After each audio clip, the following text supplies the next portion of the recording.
네, 아무튼 뭐 앞 시간은 어저께 부산 수업을 좀 참고해서 우리가 대상을 감각해서 안다라고 하는 그 하나의 단계가 위자나띠 분별해서 안다. 그런데 어느 만큼 분별해서 아느냐라고 할 때 수행이 4년초 수행 정도, 그래서 사띠를 힘있게 하는 그 힘에 의해서는 5가지 장애의 방해에 의해서 우리가 많이 대상을 헷갈려하고 기억하지 못하고 이런 부분 없이 분명하게 대상을 아는 거, 빠자나띠, 요렇게 보았죠. 그러니까 동영상을 통해서 설명한 거지만은 빠자나띠라는 말을 빤야로서 자나띠한다, 즉 빤야로서 안다, 요렇게 이해를 했을 때 지속적으로 대상을 무상고 무아로 실상으로 아는, 그래서 꿰뚫어서 안다라고 이해하는 요 부분, 빠자나띠하고 좀 구분해서 보아야 할 것 같다. 빠자나띠는 빤야 더하기 자나띠 개념이 아니라 그냥 사띠에 의해서 5가지 장애가 제거되는, 그래서 대상을 분명히 보는 요 상태까지를 말하는 것 같다라는 부분, 그러니까 의미 있게 본 거고요. 그리고 나면 이제 그 단계로 사념초 수행에 의해서 바른 삼매가 성취되고, 그러면 바른 삼매는 여실지경, 존재의 실상 무상고 무아로 보는, 알고 보는 이쪽으로 이어진다. 그래서 무상고 무아라는 실상대로 대상을 아는 그러한 상태를 아비자나띠 이렇게 표현했고요. 그 다음에 이제 사마타 위파사나 수행을 통해 가지고 찢다가 해탈하고 번뇌를 소멸한 이 상태가 되면, 즉 아라한을 성취하는 거죠. 아라한, 삶이 완성되었다 하는 그 자리는 파리자나띠라고 해서 100% 무상고 무아로 아는 것, 100% 무상고 무아로 알고 보는 요러한 상태를 단계지어서 설명했죠. 그래서 감각작용에 의해서 생겨나는 요 알매 상태는, 시계 상태는 위자나띠, 빠자나띠, 아비자나띠, 파리자나띠, 이렇게 4단계로 향상되어 간다라는 부분 알아보았습니다. 자, 이 시간에는요, 우선 여러분 그림 한 가지를 좀 간략히 설명드리고 가려고 합니다. 우리가 언제부턴가 이건 우리 공부의 중심에 아의 산, 무아의 산이라는 2가지 개념을 두었죠. 그래서 나라는 존재를 설정한 가운데 이 존재가 해탈하고자, 존재가 괴로움에서 벗어나고자 노력하는 그 수행의 과정을 아의 산을 오른다 라고 설명을 했고요. 그랬을 때 존재가 설정된 상태에서는 그 꼭대기에 가봐도 존재 안에 내재한 불만족의 상태, 그 부분은 해결되지 않는다. 그래서 부처님은 깨달음을 얻기 이전에 삼매 수행을 통해 가지고 아의 산의 꼭대기에 가봤고, 또한 고행이라는 수행을 통해서 또 아의 산의 꼭대기에 도착을 했지만, 결국 그 자리에서 나라고 하는 존재 자체에 내재한 불만족, 괴로움의 상황, 태어났기 때문에 늙고 병들고 죽어야만 하는, 죽으면 또다시 그 삶의 과정에 조건지어져서 다시 태어나야 하는 이런 생로병사 윤회라고 하는 근본적인 괴로움, 삶에 내재한, 그러니까 존재에 내재한 불만족의 문제는 해결되지 않는다. 이것을 해결하는 길은 무엇일까? 이래가지고 보리수 밑에 부처님 앉는 거죠. 그리고 보리수 밑에서 부처님께서 결국 찾아내고 완성한, 그래서 깨달음을 성취한 그 과정을 우리 법회에서는 무아의 산을 오른다 이렇게 표현하고 있는 거죠. 요 아의 산과 무아의 산 2가지를 놓고 이렇게 그림을 그려본 겁니다. 일단 아의 산이다라고 하는 거, 요거는 중생의 삶인 거죠. 나라고 하는 존재가 설정된 삶. 그래서 중생의 삶이다.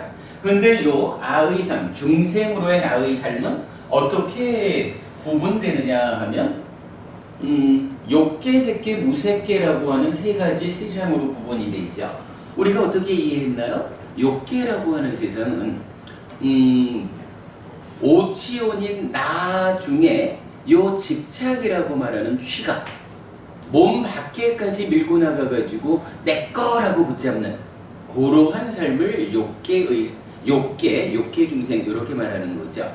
그런가 하면 이제 몸 밖의 것까지 붙잡아서 내 거 하는 요거는 수행을 통해서 제어했지만 아직까지 몸과 마음으로 구성된 요 나에 대해서는 나여라고 붙잡는 그러한 집착의 상태를 색계라는 말로 나타내고 있죠.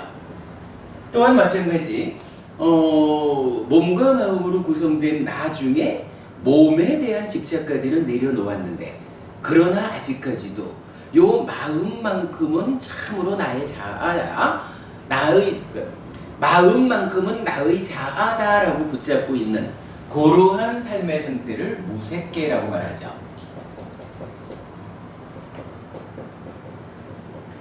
그래서 오치온인 중생의 삶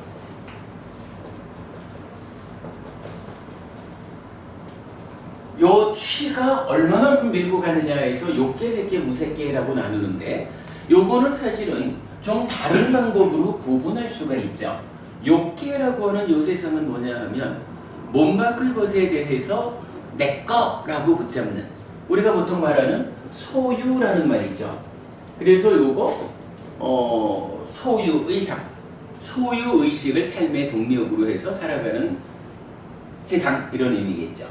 그런가 하면 색계와 무색계라고 하는 요 세상은 어떻게 되나요? 요거는 색계는 몸과 마음에 대해서 나여라고 붙잡는 거고 무색계는 몸은 내려놓고 몸은 초월해가지고 마음만을 붙잡고 나의 자여 이렇게 하지만 결국은 요 색계 무색계는 한마디로 말하면 나라고 하는 존재를 붙잡고 있는 거죠. 그래서 경지어는 요 욕과 색 두 개를 합쳐가지고 유라는 말로 표현을 해주죠. 그래서 우리는 요거 색계 무색계라는 삶은 소유의 삶은 벗어났지만 존재를 붙잡은 존재의 삶이다 이렇게 표현하죠. 그래서 서양 철학자 중에 에리 프롬이라는 사람은 어떻게 말하나요? 소유냐 존재냐 이렇게 말하는 거죠. 이렇게 이제 중생인 내가 나라고 하는 존재를 설정해가지고 내가 나의 삶이 향상하기를 이래서 삶을 향상하는 그 과정을 아의 산을 오른다. 요거 소유의 삶과 존재의 삶이다. 이렇게 이제 표현하고 있죠. 그런가 하면 이제 불교라는 것은 어떤 가르침인가요? 불교는 사실은 오치온이라고 하는 요 중생의 삶 가운데 중생이게끔 만드는 요 집착이라고 하는 요거를 소멸하자, 집착에서 벗어나자 요런 공부가 불교 공부죠. 그러면 불교적으로 삶이 완성된다라는 것은 뭔가요? 결국 벗어남, 해탈 이런 말로 설명이 되죠. 그랬을 때 이 아라고 하는 오치온 요 집착된 삶에서 벗어나기 위해서는 어떠한 과정이 필요하냐라고 할 때 우리가 이제 요거를 보는 거죠.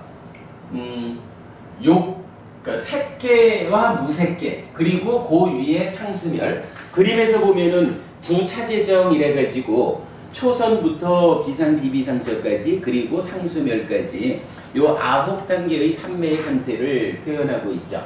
그리고 바로 요거 색계 무색계와 상수멸이라고 하는 9단계의 그 삼매의 과정이 어떤 그 과정에서 무엇이 이루어지냐 하면 여실직연이라고 하는 존재의 실상을 본다. 무상고 무화로 본다라는 것이 이루어지는 거죠. 그리고 그 상태에서 좀 전 금방도 보았지만은 이제 아라한이라는 것은 뭐예요? 100% 무상고 무화로 보는 거죠. 무상고 무화 아니게 보는 것이 줄어들어 가지고 결국은 요 100% 무상고 무화로 보게 되는 여기까지를 오면 아라한이라고 하는 삶의 완성이 이루어지는 거죠. 이렇게 놓고 보면 이제 아의산에서 벗어나기 위해서 우리가 무아의산을 오른다 이렇게 말을 할 거예요. 한 가지 좀 재미있는 현상이 있죠. 이렇게 우리가 교리적인 이해를 가지고 소유의 삶, 존재의 삶에서 벗어나는 해탈된 삶을 그림으로 그려보니까 아의 산이라는 것은 그냥 일반적인 산처럼 서 있는데 무아의 산, 벗어나자! 중생으로부터 벗어나자 해탈된 삶을 살자라는 무아의 산은 어떻게 생겨 있나요? 이거 90도로 꺾여가지고 옆으로 누운 산의 모양을 보여주죠. 그래서 아예 그러셔서 그런 거 아니에요? 이렇게 표현하셨어요. 왜 이렇게 그렸느냐 하면 경전이 알려주는 요 산의 모습이 이렇다라는 거죠. 이게 이제 왜 이걸 봐야 되느냐 하면 이 이야기예요. 하여간 무아의산은 이렇게 옆으로 누웠는데 누워있는 이 까닭이 뭐냐 하면 바로 구차제전, 초선부터 비산비비상처 상수멸이라고 하는 색계 무색계 여기를 벗어난 상수멸까지 요만큼을 기반으로 이 얘기잖아요. 초선에서도 윗바사나에서 아라한을 성취할 수 있죠. 그러니까 초선에서도 번뇌를 소멸하고 아라한을 성취할 수 있고 제2선에서도 제3선, 제4선에서도 번뇌를 소멸하고 아라한으로 갈 수 있죠. 공무변처, 식무변처, 무서유처, 비상비비상처. 그러니까 번뇌를 소멸하고 아라한으로 나가는 이 시작점이 이렇게 바닥으로 서 있는 게 아닌 거예요. 무아의 산을, 그러니까 아의 산을 기준으로 하면 색계 무색계라고 하는 이 영역, 그걸 벗어난 상수멸, 요 영역으로 산의 토대, 산의 밑바닥이 서 있는 거라, 서 있는 밑바닥을 가지고 이제부터 오르자라고 하니까 그 산은 이제 이렇게 옆으로 선 산을 오르게 되는 이런 구도를 보여주고 있어요. 이럴 때 이제 이 완성의 자리에 오면 아라한 이렇게 말하고 이 상태를 이제 다 왔다, 더 이상 배울 게 없다 해서 무학 이렇게 말하는 거죠. 그런가 하면 무아의 선을 오르는 과정, 벗어나는 과정은 아직까지 공부할 게 있다 해서 유학 이렇게 말하고 예류향에로부터 아라한 향까지 7단계를 유학 이렇게 말하죠. 자, 요게 이제 대략적으로 그 아의산과 무아의산을 그려보고 그것으로 우리의 삶의 그 향상 과정을 이해해 본 건데 여기에서 말입니다. 한 가지 중요한 포인트가 있어요.